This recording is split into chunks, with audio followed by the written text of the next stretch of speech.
Okey, Alhamdulillah. Terima kasih kepada Urustia uh, untuk bantu saya untuk sharekan slide untuk petang ini. InsyaAllah saya pertama bila diminta oleh Dr. Dewi untuk berkongsi mengenai tajuk ini, saya agak suspend apa yang dimaksudkan dengan sumber daya.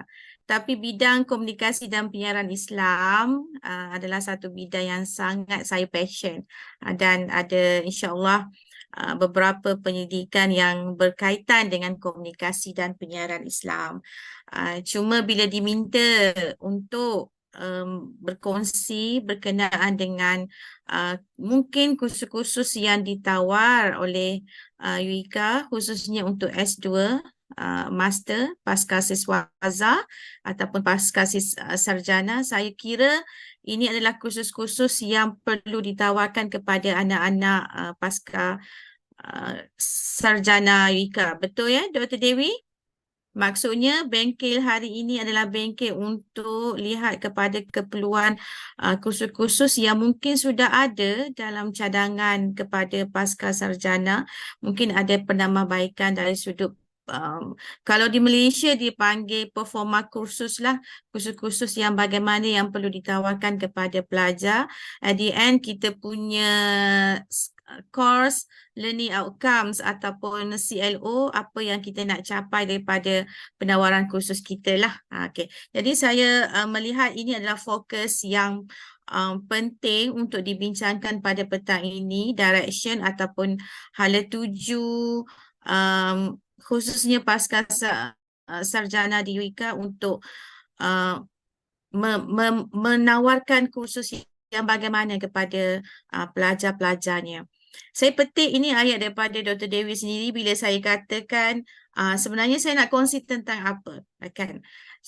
Jadi kongsi tentang cabaran komunikasi dan penyiaran yang bagaimana yang perlu kita petakan atau mappingkan kepada pelajar-pelajar postgraduate khususnya S2 untuk kita lahirkan sumber daya manusia yang ada direction kepada patuh syariah, yang mahir kepada patuh syariah. Ini adalah direction kepada kursus yang perlu dibangunkan.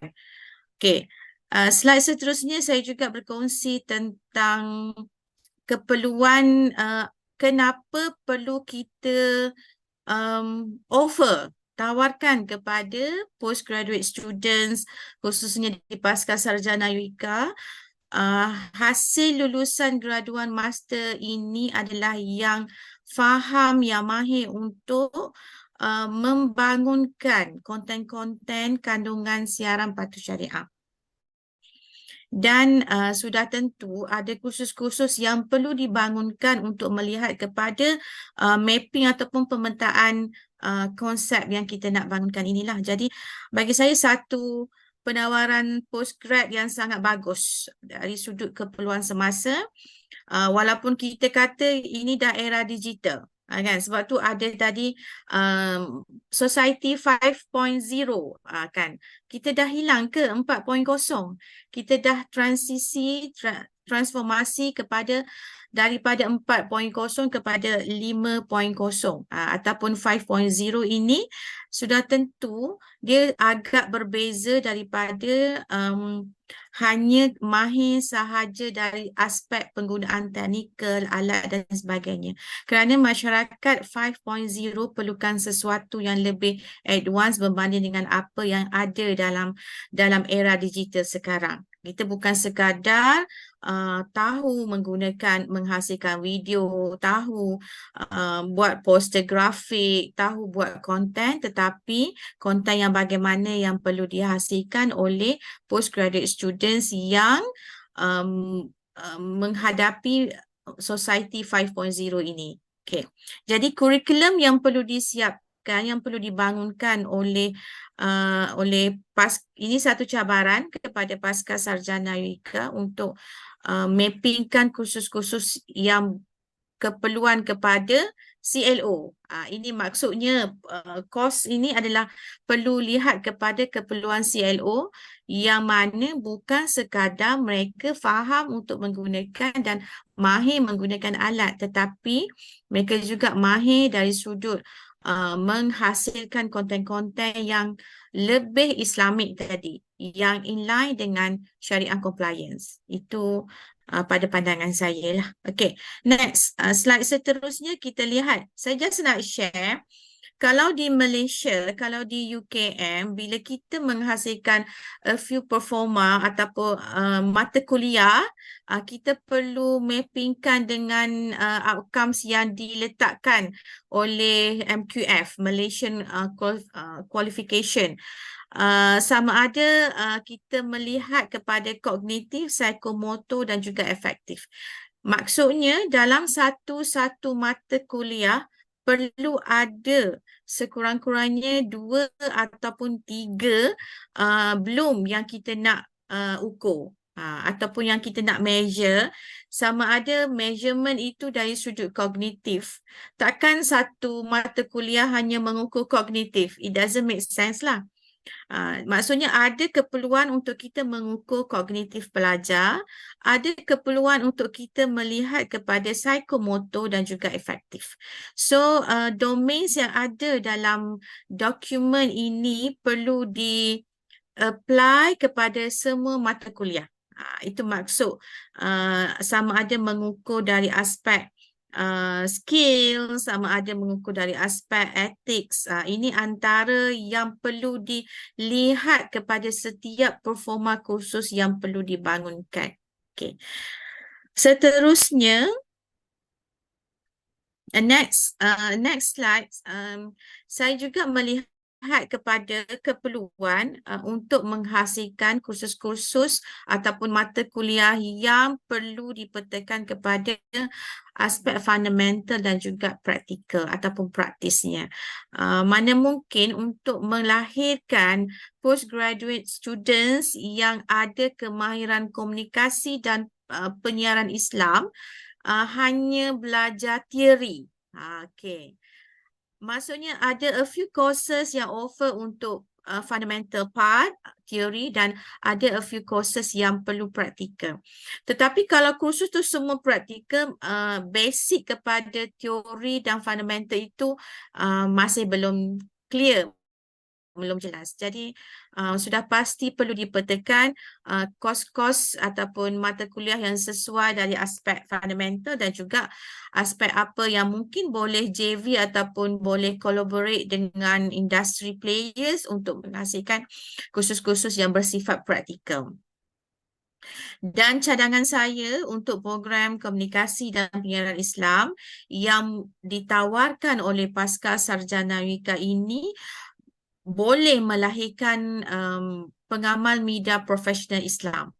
Ini media profesional yang ada Islamic point of view, sangat penting supaya bila konten-konten yang dihasilkan daripada media practitioner yang ada basic Islamic fikrah ini selari inline dengan syariat Islam dan tidak ada isu-isu yang mungkin dari aspek belajar media di Barat for sure sudah tentu berbeza daripada pengalaman belajar dari aspek Islamic point of view ataupun perspektif Islam, Islamic perspektif. Okay, kenapa? Okay, next slide. Kenapa perlu kita menghasilkan pengamal profesional Muslim dalam bidang komunikasi dan penyiaran Islam? Okay, kalau di Malaysia, the whole process broadcasting masih belum lagi Islamic, kan? Saya tak pasti sejauh mana kemampuan muallim ataupun asatizah di Indonesia untuk ada direction yang sangat bagus kepada komunikasi dan penyiaran Islam. Tapi di Malaysia sangat mencabar kerana banyak stesen TV, radio yang lebih umum, kan? Lebih bercorak kepada hiburan, kan? Drama, filem yang mungkin belum Islamik. Konten-konten yang diletakkan dalam broadcasting belum Islamik. Jadi, kita perlu pengamal profesional Muslim yang berada dalam industri, yang berada dalam mainstream media, yang ada kemahiran dan juga ada knowledge tentang media komunikasi dan penyiaran Islam. Ini sangat-sangat penting. Kerana sebab kalau yang mainstream media sekarang, mereka faham ilmu alat, mereka faham tentang technical part, tetapi mereka tak ada konten yang syariah compliant.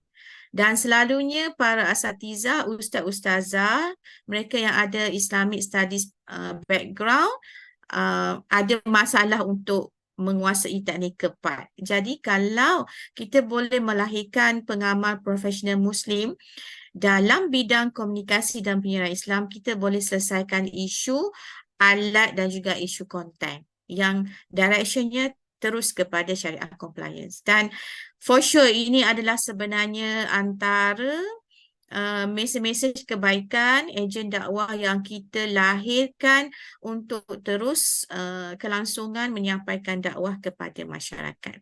Alright, okay. Next slide. Kita tengok juga keperluan kepada session penyiaran sedia ada. Kenapa perlunya? Saya berfikir sebagai wakil pasca sarjana UIKA, saya melihat postgraduate students yang kita nak lahirkan ini sebenarnya boleh sebar luas kepada session-session penyiaran yang banyak berorientasikan hiburan dan komersial. Jadi ini adalah satu pilihan yang ada, satu alternatif kepada mainstream yang sedia ada. Kita for sure kita kata kita bukanlah nak beat the mainstream yang banyak kepada konten-konten hiburan, konten-konten yang bersifat profit making, tetapi ini adalah pilihan kepada masyarakat yang nak kepada konten-konten yang lebih Islamik. Okay. Next slide. Okay. So realitinya bidang penyiaran dan komunikasi Islam memang perlu. Okay. Keyword sumber daya ni sangat-sangat bagus kerana sumber daya yang kita bincangkan ini for sure dari aspek manusia, tetapi sumber daya juga boleh dari sudut peralatan, knowledge, pengetahuan asas. So ini adalah complement each other untuk melahirkan postgraduate students yang benar-benar berkemahiran dalam supaya habis je S2 mereka terus masuk ke industri dan contribute dari aspek kepakaran kemahiran mereka ada kepada penyiaran komunikasi yang lebih baik. Okay. So banyak bidang kerjaya yang boleh dicapai dalam bidang ini sebenarnya kan. Bagi mereka yang berminat, kita memang sebenarnya banyak program-program media dan komunikasi Islam sekarang.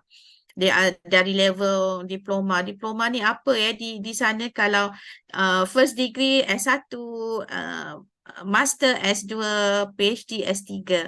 Tapi dari diploma sudah ada basic kepada media dan komunikasi Islam.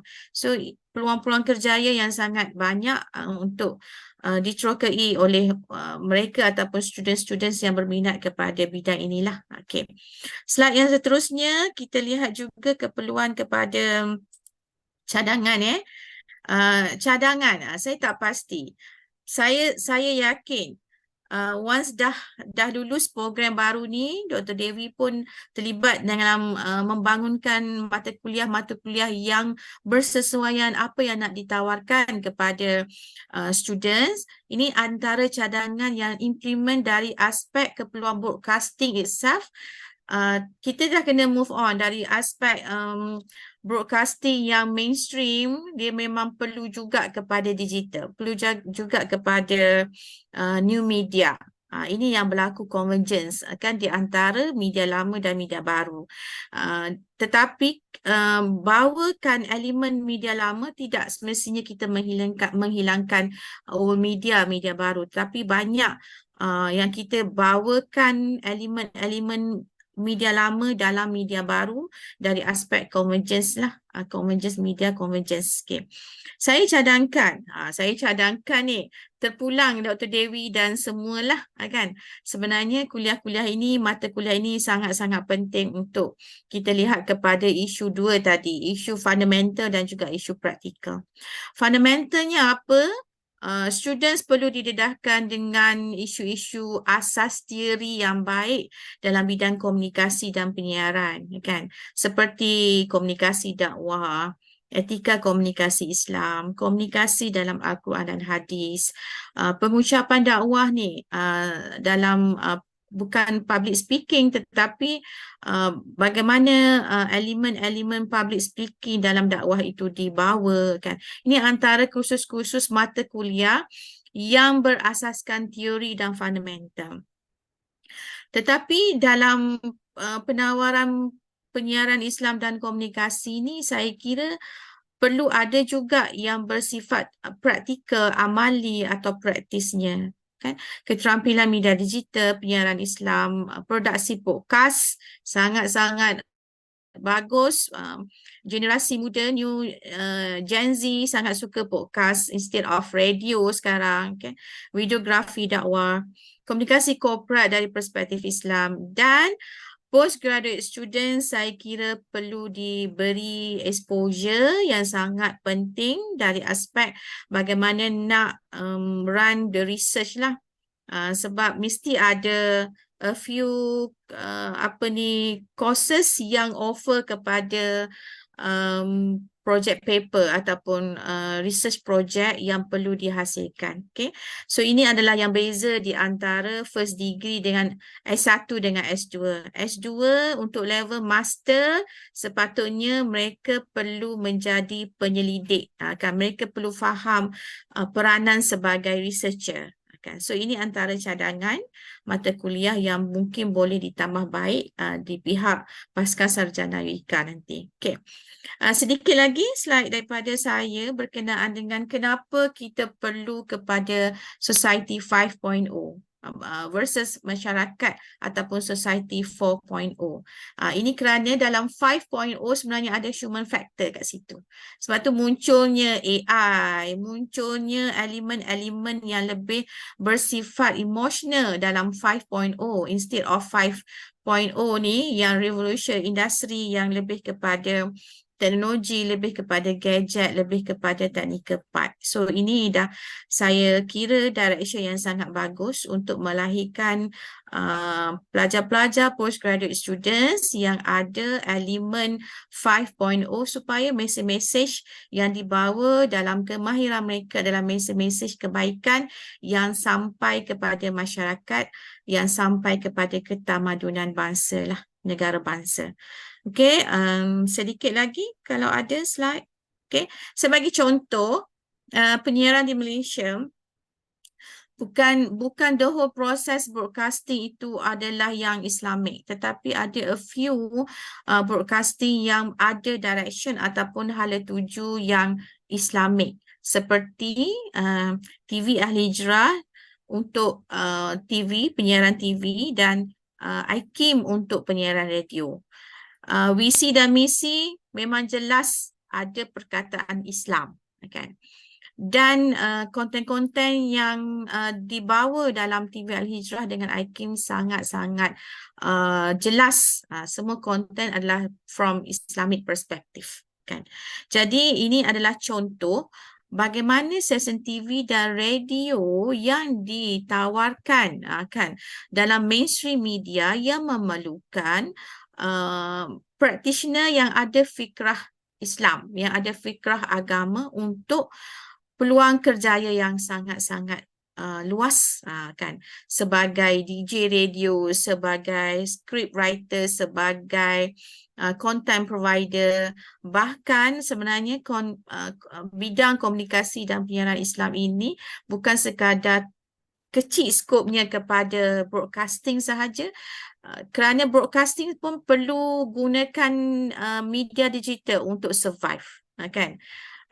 Gen Z tak suka tengok TV, Gen Z tak suka dengan radio itself kan, tetapi mereka suka dengan elemen-elemen online, elemen digital. Jadi TV Hijrah dengan iKIM juga telah berubah. Mereka bukan sekadar mainstream masuk TV, tetapi mereka juga menggunakan media digital untuk share their stories, dia punya a few videos yang letak dekat YouTube dan sebagainya lah, supaya awareness dalam kalangan netizen, audience itu sampai, oh kita ada TV Al-Hijrah, kita ada iKIM yang ada konten-konten yang baik. So survival mereka dalam mainstream media sangat-sangat critical, kerana mereka beat dengan broadcasting yang tidak Islamik kan. Kalau di Malaysia ada konten yang di TV3 yang banyak hiburan, yang TV-TV lain, jadi nak survive sangat-sangat mencabar. Tetapi ini yang antara yang mereka memikul fardu kifayah lah bagi saya, untuk kita terus menghasilkan konten yang baik untuk masyarakat. Saya kira setakat itu sahaja. Dr. Dewi dan semua, kalau ada persoalan dan sebagainya, terima kasih banyak. Okay. Assalamualaikum warahmatullahi taala wabarakatuh.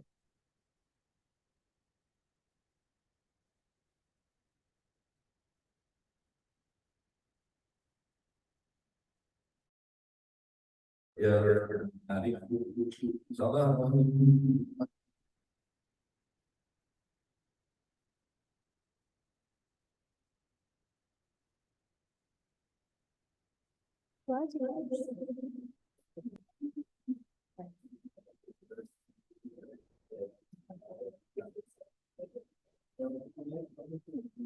Baik, terima kasih Pak. Ada persoalan dari tenaga ahli dari terkait dengan membangun SDM. Satu soalan dari saya, Prof. Ya. Jadi Prof tadi belum bincangkan terkait dengan bagaimana melahirkan SDM yang patuh kepada syariat.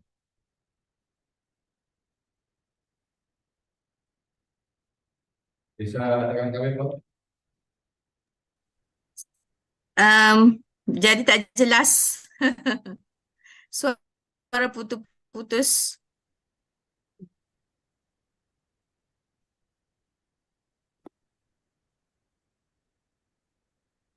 Baik, silakan.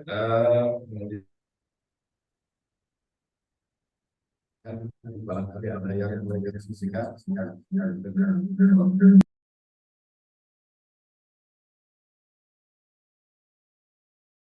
Jadi lagi kita diskusi. Dan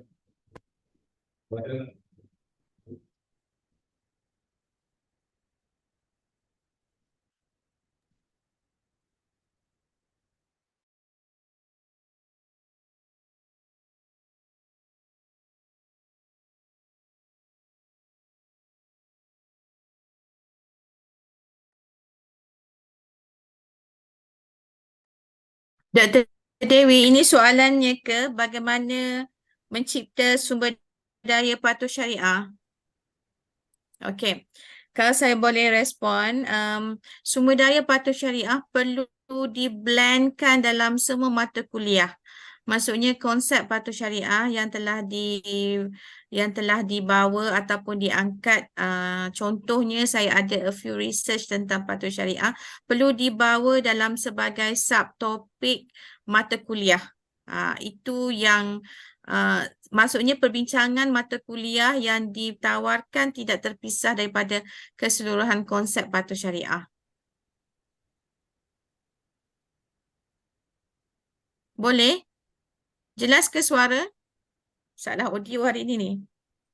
jelas, Prof. Okey, jelas.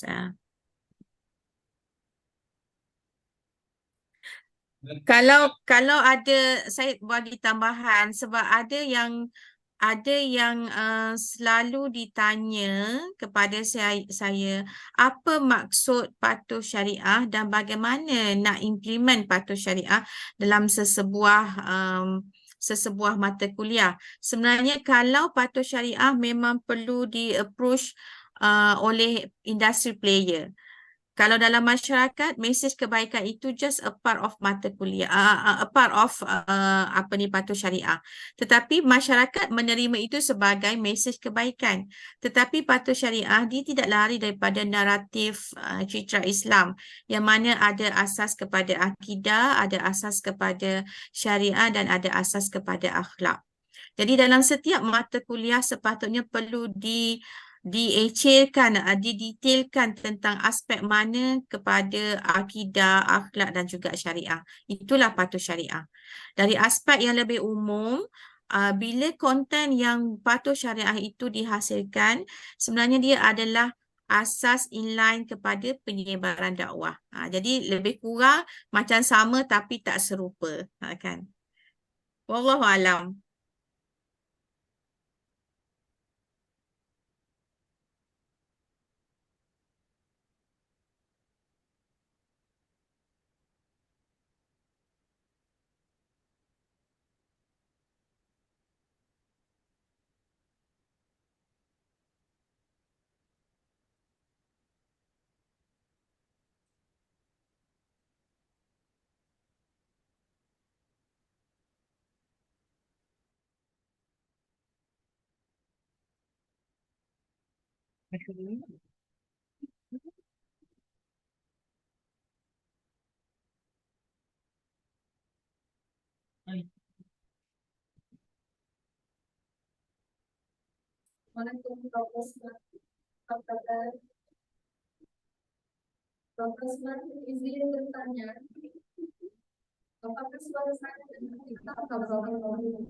Saya minta maaf, memang suara sangat terputus-putus.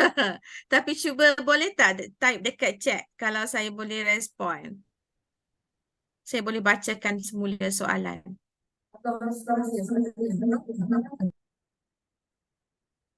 Suara kuat tapi tidak jelas, putus-putus. Saya ada echo lagi, gema. Boleh.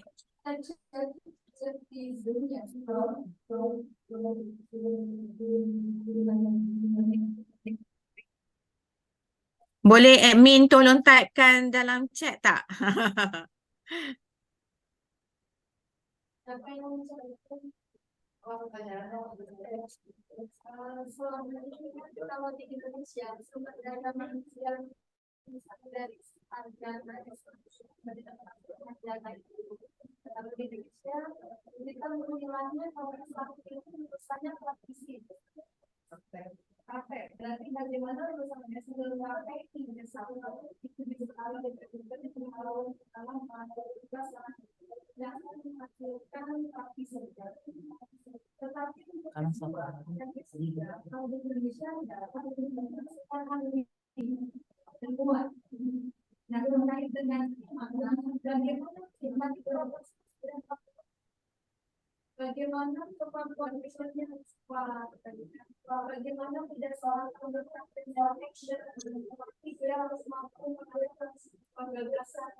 Okey, soalannya bagaimana kemampuan research mahasiswa harus kuat namun mampu juga melakukan gaksan. Gaksan ni apa ya, Dr. Dewi?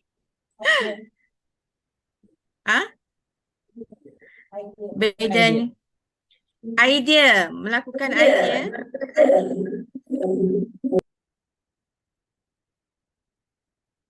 Mampu juga melakukan idea.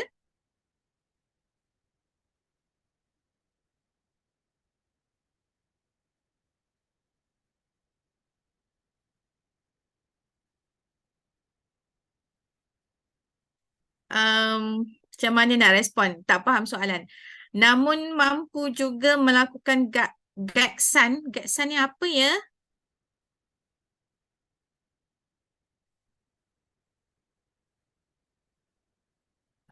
Saya lihat ada menghasil gagasan idea baru. Okey, apa perbezaan antara Indonesia dan Malaysia? Okey. Dalam pasca sarjana saya kira sangat penting untuk kita exposekan postgraduate students kepada research. Ini beza antara S1 dan S2. Sangat-sangat penting. Sama ada full research, full thesis ataupun project paper, mereka sebagai novice researcher. Saya kira novice researcher ini adalah yang tahu bagaimana nak guide kepada satu research yang sangat bagus lah. Saya tengok cadangan kursus-kursus yang di-share oleh Dr. Dewi, ada metod kuantitatif, ada metod kualitatif. Ini antara basic fundamental research yang perlu diajar kepada mahasiswa. Tapi untuk menghasilkan gagasan idea baru, ini antara research gap yang perlu dicari secara kreatif oleh mahasiswa. Saya kira sama je rasanya research sebab kita berkongsi dalam bidang yang sama, social sciences, kita follow research method yang sama antara Indonesia dan Malaysia. Sama ada kita menggunakan alat apa, saya rasa tak ada masalah.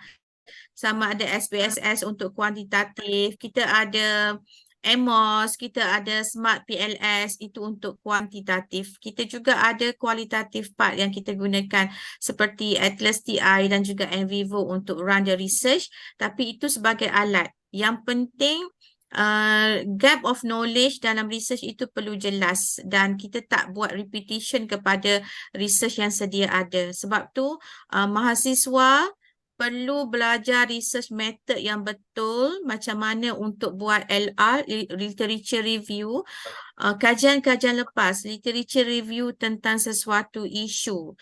Itulah sebenarnya gagasan idea baru. Dan sekarang SLR, Systematic Literature Review, boleh masuk Scopus. Kan? Maksudnya tak perlu run the data analysis, tetapi dengan SLR pun ada jurnal-jurnal yang boleh dihasilkan. Graduate students, mereka perlu lihat kepada keperluan sejauh mana artikel paper yang mereka hasilkan tembus Scopus ke tidak. Tapi saya tak pastilah syarat project paper untuk pelajar mahasiswa mereka perlu terbit atau tidak. Tetapi sangat penting, kalau tak terbit pun at least mereka tahu bagaimana untuk buat project paper dengan betul, nak analisis the data, nak dapatkan informan kajian, nak hasilkan artikel yang baik, perlu dalam satu review research yang baik lah. Kan? Kalau kita nak hanya lihat kepada offer kemahiran kursus kepada industri, tetapi idea baru tu takkan muncul kalau kita tak exposekan students ataupun mahasiswa dengan how we going to run the research lah. So ini adalah expertise mereka. Selain daripada nak kepada contribution kepada industri, kepakaran mereka adalah dalam bidang yang mereka buat kajian. Itu niche mereka. Supaya kalau ada yang S2 ini nak sambung kepada S3, PhD, mereka perlu ada niche bidang kepakaran masing-masing. Saya harap menjawab persoalan Ibu.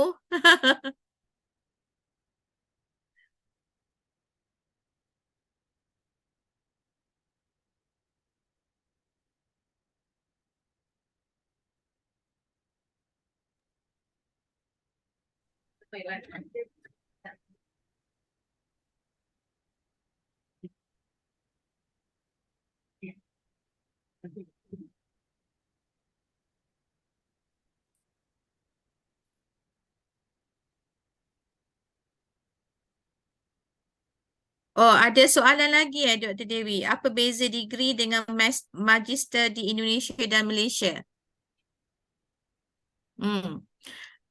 Apa ni bezanya sebenarnya kursus level degree dia banyak melibatkan kognitif, psikomotor dan afektif yang di blend. Maksudnya kursus-kursus itu perlu diukur dari aspek taksonomi Bloom. Itu di Malaysia.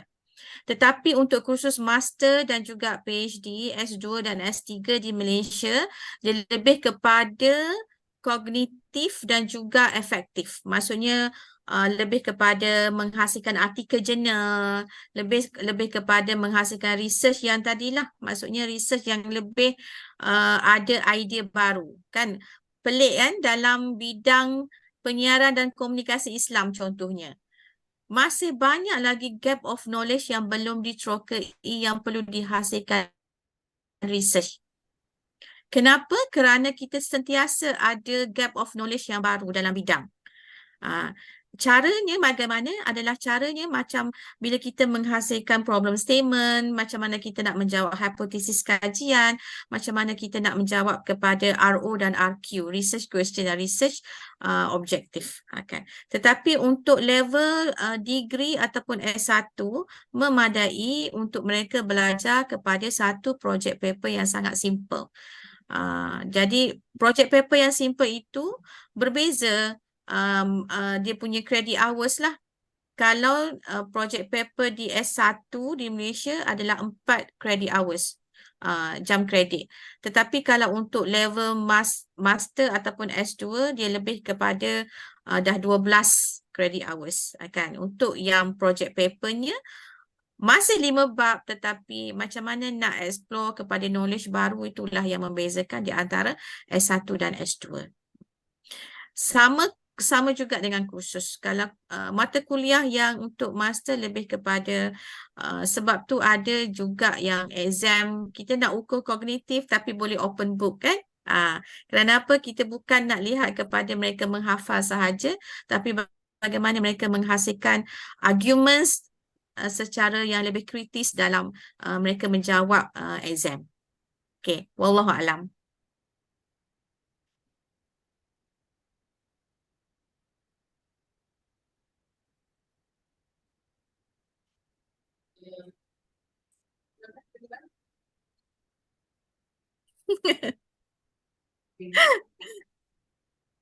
Memang tak ada kerjasama audio hari ni. Saya memang tak dengar langsung ni. Saya hanya bercakap je ni.